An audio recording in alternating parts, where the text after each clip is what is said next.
Back in 1999, I used to work at Disneyworld down in Orlando, Florida. I was a custodian, which is really just Disneyworld's fancy-ass way of saying janitor. We mostly worked when the park was closed to clean the place up, empty the trash, and treat all the water features around the park with cleaning chemicals to keep them from getting stagnant and smelly.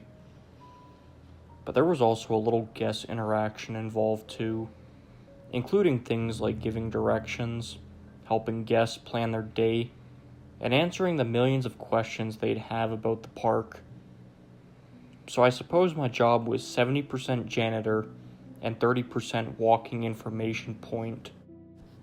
There were major perks, but there were also huge downsides. I'd get disgruntled guests coming up to me and complaining about the stormy weather, as it meant that some of the rides were closed for a few hours. So I'd have to deal with that, just smiling and nodding and sympathizing. But sometimes, I swear it was like they wanted me to clap my hands and just magically disappear the clouds above our heads, as if I had the power to do that. Like, it's not my fault you chose to visit Disney World during goddamn hurricane season, dude. Make better choices. I had to deal with lost children a few times too, and I also had to take valuable items to Lost and Found in Main Street, which was kind of fun as it meant you could wander through Magic Kingdom on your way to Lost and Found. That was one of the good things about being a custodian. You're allowed to walk all over the park, within reason. For instance, if a guest wanted directions to Space Mountain, I could walk them over to Tomorrowland instead of just telling them how to get there. This worked well when trying to communicate with guests who didn't speak any English. I had a lot of good times during that job. The whole team was like one big family. But I suppose that's why what I'm about to tell you happens to probably be the worst thing that ever happened in my entire life, and why it still kind of messes me up 21 years later. This happened on the second weekend in February of '99. The actual park opened at 11 a.m., so we used to spend the first 2 or 3 hours of our shifts basically doing cosmetic cleans, testing rides, and generally making sure the park was ready to go for the day. The morning section of my shift involved helping out with cleaning and preparing Fantasyland and Tomorrowland. So at one point, I'm walking through the park, and I see this guy, Ray, up on the platform for the Skyway in Fantasyland. He's sweeping away, whistling to himself, generally being the cheerful guy that he was. Ray was in his 60s at the time, and had already been with us for like a year. Everyone liked him. He was older than most, but he was super chilled out and friendly, and always willing to help out his fellow cast members. Like I said, we were one big family like that. We worked together, partied together, and some of us even lived together. I called up to him. "Morning, Ray Ray." He just smiles down at me, returns the greeting, and waves a little, before going back to his sweeping. It was a beautiful morning. Everyone was in a good mood. It was another day in a literal paradise. So I'm walking towards Tomorrowland for a few more minutes when I hear this slow, electric whirring sound above my head. The sound of the Skyway starting up as the 4-person gondolas start moving along the track. I still feel terrible that it took me as long as it did to realize what was so wrong about the situation. It was a Sunday morning, and I was pretty tired and slightly hungover from going out the night before, drinking with a few other cast members. Honestly, it took me a little while to stop blaming myself for not having prevented what happened, because I figured that if I had been a little sharper, I'd have been able to help. But then it hits me. The gondolas are moving. Pretty fast too on their first test loop. And Ray is still up on the goddamn platform. Someone had switched on the goddamn Skyway, and they hadn't checked it if the thing was clear or not. So I just started running back the way I'd walked, following the platform of the Skyway and hoping I'd catch up to Ray before the gondolas reached him. I was running as fast as I could, trying to catch up with the lead gondola, but I just couldn't seem to close the distance in time. I look up and see Ray whistling away to himself with his back to the gondolas, just not seeing them at all as they're approaching. So I start shouting up to him and trying to warn him before the gondolas knocked him off the Skyway, which are like 60 feet up in the air. He hears me, turns around, and is obviously horrified to see that someone has turned the Skyway on before checking it was clear. He has this mix of anger and fear in his voice as he turns back around and starts moving as quickly as he can away from the gondola, but he just couldn't move fast enough. The thing caught up with him pretty quickly, but it didn't knock him off right away. Ray grabbed onto the gondola and tried to pull himself inside of it to stop himself from falling, but he just wasn't strong enough. And all of a sudden, I'm watching him dangling from the thing, in danger of falling the whole 60 feet onto the concrete below. I'm just shouting up to him, "Hang on, Ray, just hang on." But there's nothing I could do. I just had to watch him struggle to hold on to that gondola as it moved along the Skyway, knowing it was only a matter of time before he lost his grip and fell. I can see Ray looking over his shoulder and down at the ground below him every so often, and I'll never forget, ever forget, the look of absolute terror on his face, or that feeling of pure helplessness I felt as I watched the whole thing unfold. Then the gondola starts passing over the flower beds instead of just pure concrete. I figured the soil and the plants would have to be a better option to fall onto. It had to be. So I just start shouting, "Jump, Ray, jump! The flower beds! Let go!" Then, I don't know if he deliberately let go or just lost his grip, but he fell 60 whole feet down and landed with an audible thump in the flower beds below him. Watching him fall was like slow motion or something. He seemed to fall so slowly, but I guess that's just because he had such a long way to fall. He was in a bad way when I reached him. He wasn't moving at all. He just lay there among the flowers, all glassy-eyed, and he wheezed and groaned in agony. And in the moment before I ran off to get help, I saw him spit up blood onto his bottom lip and chin. I was in tears by the time I found another cast member to help out, begging them to call 911 so we could get an ambulance out as fast as possible. Emergency services got there less than 20 minutes later, and they carried Ray out of the park on a stretcher before driving him over to Orlando Regional Medical Center. We all prayed he'd be okay, and it brought us all a great deal of hope that he'd actually landed in the flower beds and not onto the straight concrete, which definitely would have killed anyone who'd fallen that far. But a few hours later, we got word that he hadn't made it, that his injuries were so bad that he had passed away, despite what the hospital staff had done for him. The fall just caused too much trauma, too much internal bleeding, and he had slipped away after they'd operated on him to drain the blood from his lungs. We were all absolutely devastated to have lost such a cheerful, charming, dedicated cast member. Ray made all of our days just that little bit brighter, and it would be impossible to really replace him. I felt for his family. I felt for his friends, but I really felt for the cast member who had turned on the gondolas before making sure the Skyway was clear.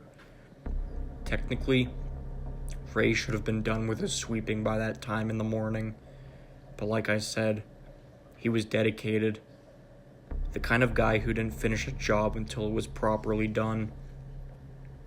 The person that turned on the Skyway, who I won't name, was totally inconsolable. So much so that they had to be put on leave before they eventually quit.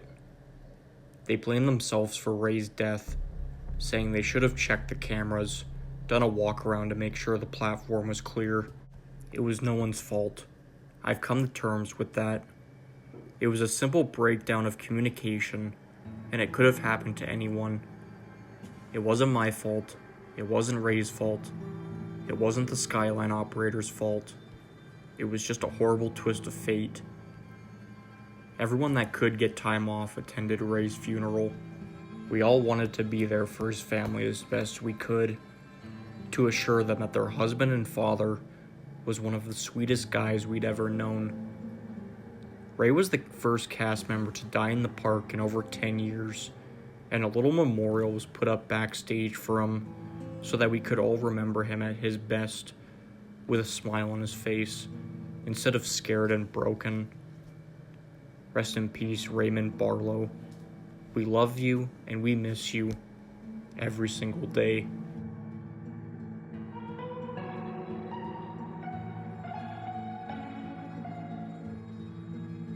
It's every kid's dream to go to Disney World, right? It's a dream that a lot of American kids never get to have come true, let alone British kids. So I always felt extremely fortunate and privileged that my parents were not only financially capable of taking our family over to Florida for a fortnight, but also that they actually put the time aside to do something that, in all likelihood, they probably didn't want to do. I mean, no offense to anyone that does, but what kind of actual grown-up wants to spend all that time queuing up for rides in the baking hot sun after paying for overpriced churros and chocolate sauce? That's not even touching on the pure scam that is Disney dollars. But still, my parents relented to mine and my sister's pleas to take us all the way across the Atlantic to arguably the craziest state in the Union, Florida. This happened a long time ago, back in 1998, so excuse me if I misremember any details about the park itself. But I remember the year pretty clearly because the game StarCraft had just come out, and I was fortunate enough to pick up a copy in the US before it was even commercially available in the UK. To 10-year-old me, Florida was like the land of the lost or something. I mean, it had actual dinosaur farms where you could feed the big old beasts with hunks of meat, something I was way too scared to do myself, but was only too happy to watch my dad do before he scampered away down the wooden walkway like he was regressing into a childlike state of pure primal fear. It was the land of Tropicana, where the food portions dwarfed those in the UK, and the grass and trees were so different and fantastical that I might as well have landed on a paradisical alien world. It was the Sunshine State in name and in nature. And of course, it was the home of the most magical place in the entire universe, Disney World. But it was during our third and final day trip to Disney World that something happened that I didn't properly understand until I was a great deal older. The truth of which my parents tried their best to shield me and my little sister from for as long as they could. And this is how it happened. So I remember we were in the Animal Kingdom part of the park.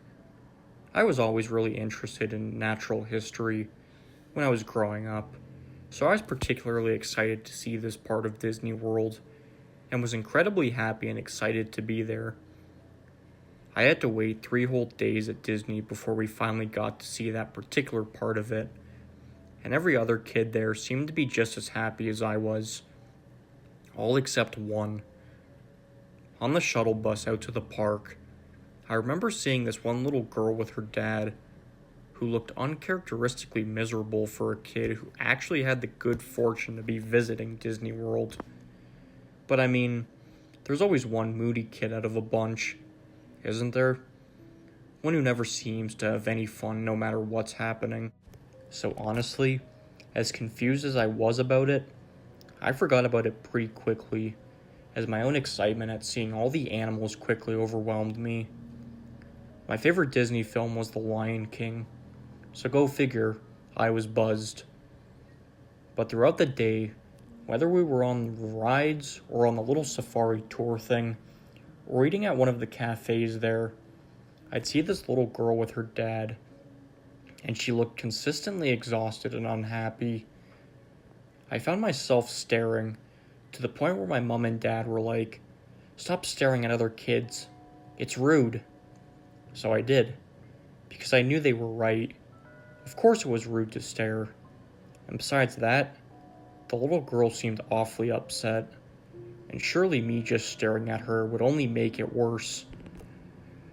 So a little while later, I remember walking along, drinking one of those ginormous American zillion-ounce sodas or whatever, happy as Larry, when I see the little girl and her dad in front of us. I'm not going to pretend to be all like, I knew something was wrong, I was sensing it, because I didn't. Not at all. But one thing struck me as kind of odd about the whole thing. By the time I was 10, I hated holding my mom or dad's hand. It was what babies did. And like me, this little girl didn't seem all that keen on holding her dad's hand. And at one point, even tried to shake it loose. But he kept holding on to her. And at one point started properly gripping her wrist and telling her to behave. I obviously found this kind of distressing and looked up at my dad as if to be like, "Are you seeing this?" Half expecting to be told to stop staring again. Both my parents looked concerned about what was going on, but I didn't dare say anything. I was old enough to know that some kids misbehave sometimes, and people around had that kind of cringy, pretend it's not happening kind of feeling about them. Only then, instead of just calming down, the little girl bursts into tears and starts wailing, "I want my mommy! I want my mommy!" Well, the guy is trying his best to calm her down. All like, "We'll get you to your mommy soon, sweetie," and all this other stuff. What happened next is kind of a blur in my memory. There was just a lot of commotion. But this is how my dad tells the story from his perspective. Apparently, while the girl is wailing, my dad hears her blatantly say, "I want my daddy, where's daddy?" The way he tells it, the mood in the crowd around us visibly shifts, as if it suddenly becomes obvious that this guy that had been taking her around the park was not her father. There's slight hesitation though. No one actually acts on the revelation for the first few minutes or so, and for good reason. The guy might have been her uncle, a family friend, a legal guardian or carrier. There was nothing evidently insidious about it. That is until the guy snaps at her in a way that is distinctly unparental. Apparently, some other American dad was all like, "Is there a problem, buddy?"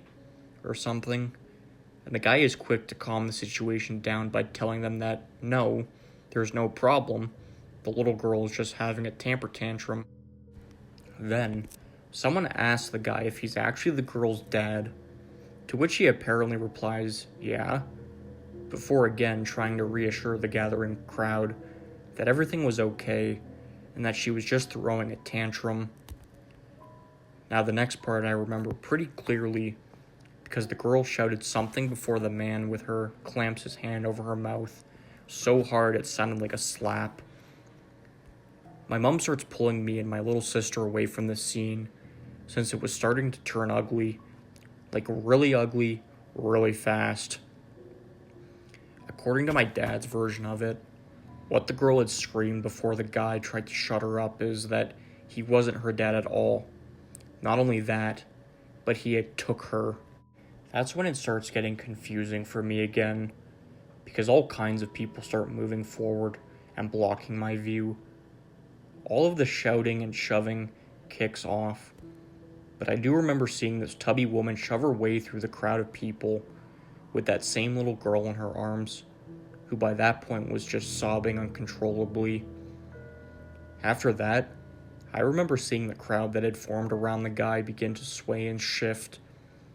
There were shouts and screams. I mean, the kind of screams that were so intense and frightening that they made me shake and shiver with fear and had my little sister bursting into tears. By the time park security showed up, 10-year-old me had just assumed they were police. The crowd began to disperse, and I distinctly remember seeing the man who had apparently taken the little girl from God knows where, pinned to the ground with someone on top of him. That's about the only part that I can still remember crystal clear to this day. A lot of my memory has been filled in with my mom and dad's retelling of the event, but the image of that guy's rage, how it twisted up his features, is still burned into my mind. And it's been made all the more sinister by the fact that I know what he was so angry about. He'd taken that girl and kept her compliant because he'd promised her a trip around Disneyland. She was probably so keen to go that she just hadn't fought back, and God knows what he intended on doing with her afterward. But that chance had been taken away from him by a bunch of do-gooders. At least, that's the way I imagine he thought of it. Playing the sick long game of luring his prey into a false sense of security before he finally got his way with her. Not that I realized any of that at the time. To 10-year-old me, it was all just this big mess of confusion and fear, but knowing that whatever was going on was just very, very wrong. We have no idea what happened to the man or the little girl after that.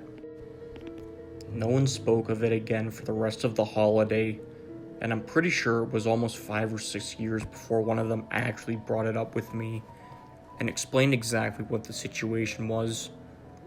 As far as I knew, all I'd seen was a dad mistreating his daughter who'd then been arrested for it. And even to this day it screws with my head that one of the worst things I'd ever witnessed happened. It was billed as the happiest place on earth, and how if things had gone just a little bit differently, that girl could have been a corpse, or worse, a few days later, and none of us would be any wiser. Thank God she spoke up when she did. Thank God there were people there that reacted the way they did, because I really don't want to think about the alternative.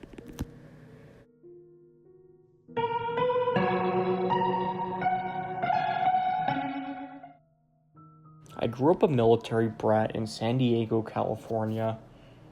My dad was in the Marine Corps for 25 years, eventually reaching the rank of gunnery sergeant before he retired in 2011. I'm really proud of him, and I love him very much, but I won't sugarcoat it. Growing up with a parent in the military wasn't easy. He wasn't at home much, and when he was something of a disciplinarian. I didn't have nearly as much freedom as some of my friends did, but that was as much as a boon as it was a burden, because it kept me on track at school and gave me the means to get into a good college later on in life. But without a doubt, the worst part of him being in the Marine Corps was when he had to go to war.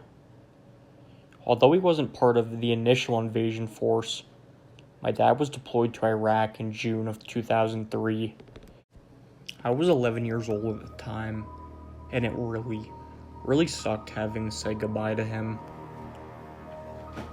No matter how much he tried to reassure us that he would be okay, I was old enough to be acutely aware that it might well have been the last time I ever got to talk to him, and the last time I ever got to hug him, the last time I'd ever get to see him alive. Needless to say, the next 6 months were some of the most stressful of my life. Every little news report I saw on the TV gave me the worst anxiety, and every time we got news that a serviceman had died over there, I feared the worst. Mom tried to shield me as best as she could, but at the risk of sounding a little full off myself, I was a smart, inquisitive, and sensitive kid, and she could only do so much to keep me from worrying. So in September of 2003, Mom decided to take me to Disneyland for the weekend to take my mind off things. To be honest, it was exactly what I needed.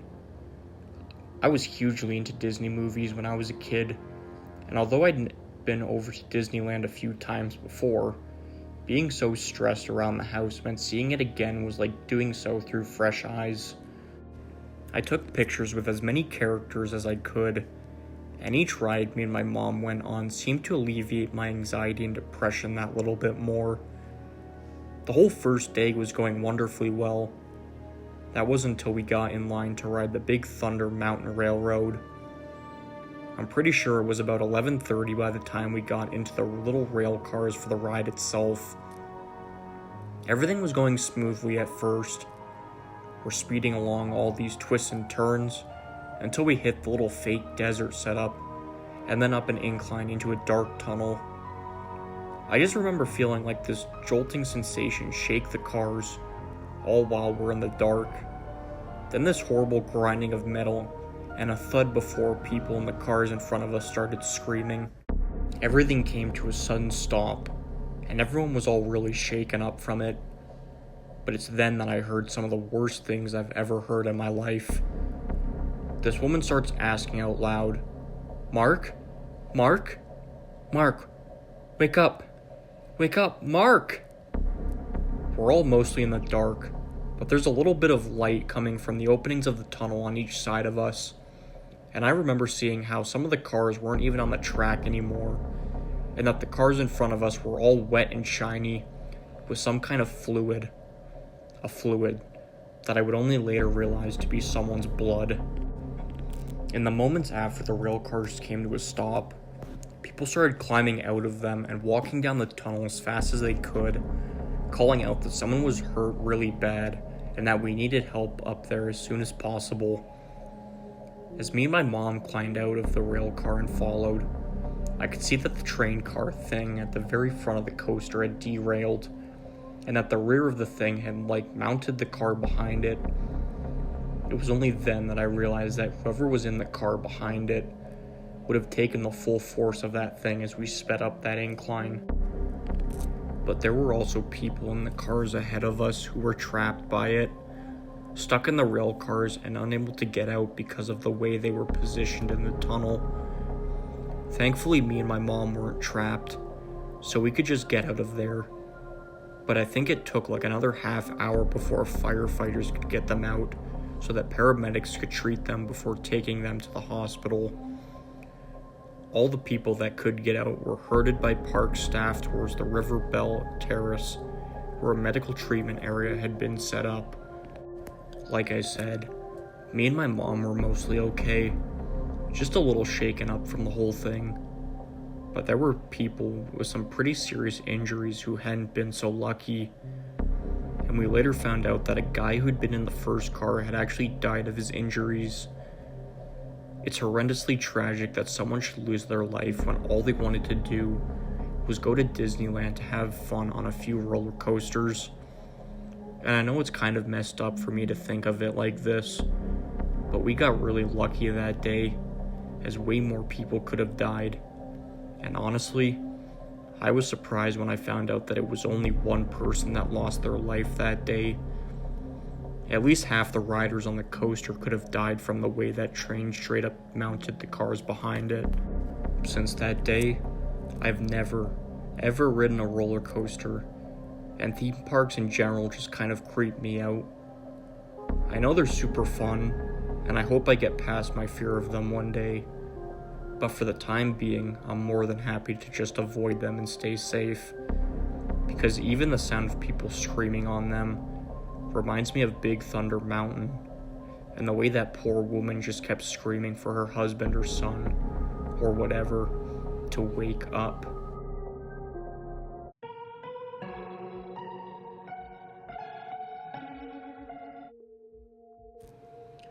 A few summers ago, the old ball and chain and I took the kids down to Florida for a week so they could visit Disneyworld. It was a win-win situation. They would actually stop hounding us to take them there, while us grown-ups could soak up the tropics for a whole 7 days to experience what an actual summer feels like. Don't get me wrong, I love my native state of Maine, but the only thing scarier than Stephen King's books is the goddamn weather here. As the saying goes, don't like the weather in New England? All you gotta do is wait a minute. So we're down in Orlando for the week, and the arrangement is spend 3 days at Disney World, with a day either side where the grown-ups can do fairly grown-up things. So we're walking around the city, seeing some sights and baking in the Florida sunshine. I get the one thing I'd really been after, which was a huge Cuban sandwich, so the kids are being corralled by their mom, while I'm trailing behind, trying not to pass out from ingestion my body weight in pork, bread, and cheese.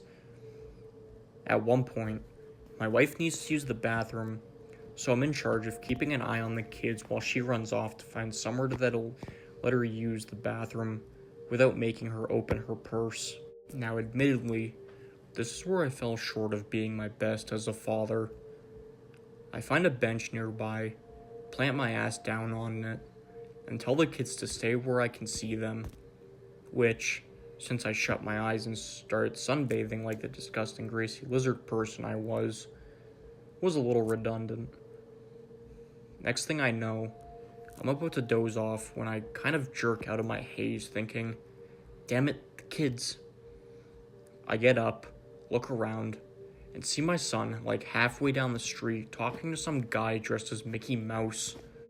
I knew the Disney characters appeared outside of the parks on occasion, but all the way in downtown Orlando, I was a little confused, but more relieved than anything, since they hadn't disappeared into thin air, which would have ruined more than just our vacation, I can tell you that much.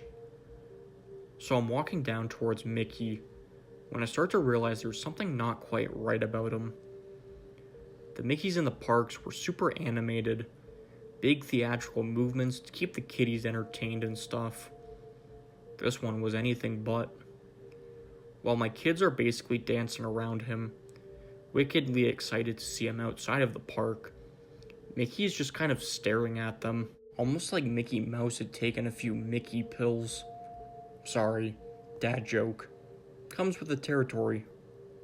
But it's only as I get really close do I start to really see how this particular Mickey isn't just acting wrong. He looks wrong, too. It wasn't just that the shape and color of his copyright-dodging costume was all off kilter. It was the fact that it was goddamn filthy. I mean, I get that those things mustn't be the easiest thing in the world to wash. Like, I'm pretty sure just the head wouldn't fit in the washer dryer we had at home. But this thing was covered in dirt and old stains. Like, it looked seriously gross. And I dread to think what that thing smelled like on the inside. Look, I'm not a total asshole. I understand, or at least I thought I understood, what the deal was with the guy in the knockoff suit. No one in a stable financial situation chooses to wear a stinky old Nicky the Rat suit or whatever and parade themselves around downtown Orlando. So as the kids are still running circles around the dude, who I feared was just exhausted and half heat stroked, I reach into my wallet and go to hand him a 20. But the guy just looks at me. Or rather, the guy didn't. His head did. Which I did not anticipate to be so goddamn creepy. This pair of big, black, lifeless eyes just staring me down from a few feet away seriously rustled my jimmies. I kind of thrust the 20 in his general direction like, hey dude, take the money. And the guy actually tilts his head at me. I mean like a well-rehearsed horror movie move. And obviously, I responded by putting the 20 back in my wallet as to not offend him any further. I call my kids back to me because their mom is probably wondering just where the hell we've gone to. And they're all like, "Aw, Dad, can't we play with Mickey a little while more?" While Mickey goes back to staring at them, which obviously is now making me super uncomfortable. I'm now insisting in my best stern dad voice that they do as they're told, or I'd be telling their mom that they've been misbehaving. She's the tough one. As they do, Mickey reaches out to try and grab at my 7-year-old son. Red line crossed right there. Don't touch my goddamn kids unless I know you. So I step up to the guy and state just that he has absolutely no right to lay a hand on my kids, especially not in that suit. Mickey then takes to just staring at me again, and this whole time, he's not made a goddamn sound. I take both my kids by the hand, who are getting pretty distressed at this point, since Dad is being mean to Mickey, and Mickey isn't exactly acting his usual cheerful self either. I make a show of apologizing to the man for being curt with him, then try to make it one of those teachable moments as I walk away with the kids, making it clear to them that no adult is allowed to touch them without their express permission, and that strangers are most definitely not allowed to touch them, and to tell Mom and Dad if they do. But then I make the mistake of looking over my shoulder, where I see Mickey still staring at me, and somehow managing to be even creepier than before. Then I make the mistake of looking over my shoulder, where I see Mickey still staring at me, and somehow managing to be even creepier than before. That night I couldn't sleep. I was so not used to how goddamn humid Florida could be. Our motel room's air conditioning had been very well behaved all week, but it had picked that night of all nights to start malfunctioning. Thank God the kids' room's unit was working hard, but ours, not so much. So I ended up getting out of bed and sitting at the little table in the kitchenette while I drank a glass of something that ended up being more than ice than water. Just trying my best to cool down so I can get back to sleep. We had the flight home the next day, so I needed to be as sharp as possible so I didn't screw up and lose boarding passes or whatever. Now, just so you know, the motel we were staying at was all bungalows, single-story units in a horseshoe shape, and the one we were staying in happened to face the highway outside. I take a walk over to the window to take one final look at the Florida night. Like I loved vacationing there, and I totally understood why it's the retirees' destination of choice. But as I'm looking out through the blinds, I see something out of there that just makes my jaw drop. Outside, silhouetted by the street lights outside, standing still as a statue over near the highway, is this really obvious Mickey Mouse shape. The big circular ears, oversized hands, the works. I actually say, "No effing way, man," out loud to myself as the realization hits me. That knockoff Mickey Mouse guy from Orlando had somehow figured out where we were staying. Okay, so I have no idea how the hell he managed to work that out. It's something I still think about from time to time, but the only concrete thing I have in mind is that, when not wearing that suit, he could have looked like just about anyone, so he could have followed us all the way back to the motel on foot, or in a car or something, and I'd have had no idea we were even being stalked. But like I said, since we left Florida the next day, and I only talked to the cops down there one time, I've absolutely no definitive answers on how that guy found us. Anyways, so I just find myself rushing back to the kitchenette to grab a knife from the drawer, which might seem like something of an overreaction to some of you, but I couldn't overstate the fear I was feeling at that moment.